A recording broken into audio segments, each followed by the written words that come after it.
औषध नाही, इंजेक्शन नाही, आता ऑपरेशन शिवाय पाठ आणि मानेच्या दुखण्यापासून आराम मिळवा. NC वेलनेस सेंटर, नवल पेट्रोल पंपासमोर, रेल्वे लाईन, सोलापूर.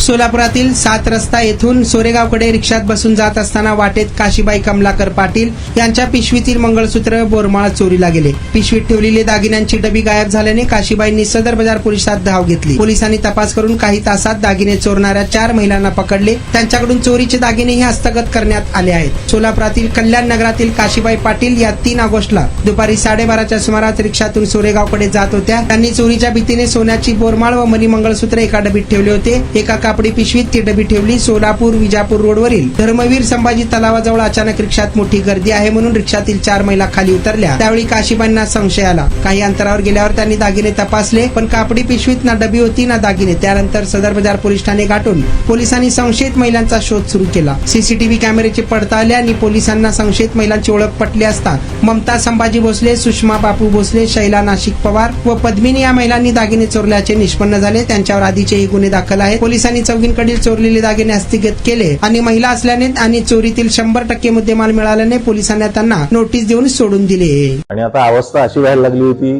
की मी बसत किंवा उभा राहत नव्हतो, तर जास्तीत जास्त झोपून राहायचा प्रयत्न करायचो. सलगपणे आपण एखादं काम करायला लागलो की बॅकमध्ये पेन येतोय. सुरुवातीला मी त्याला इग्नोर करायचा प्रयत्न केला. त्याच्यानंतर मला जाणवलं की इग्नोर करून हे काही कमी होत नाही. या ट्रीटमेंटच्या दरम्यान मला कुठल्याही गोळ्या किंवा इंजेक्शन घेण्यासाठी सुचवलं गेलं नाही. मला पाठदुखीचा खूप त्रास होता. आयुष हॉस्पिटल जयसिंगपूरमध्ये दाखवलं. त्यांनी त्यावर मला सर्जरीचा सल्ला दिला. त्यामुळे मी आज साधारणपणे 90% पर्यंत रिलीफ आहे. 1 वर्षापासून कंबरदुखीचा त्रास जाणवू लागला. जवळपास माझे आज 20 सेशन झाले, तर मी आज ठणठणीत बरा आहे.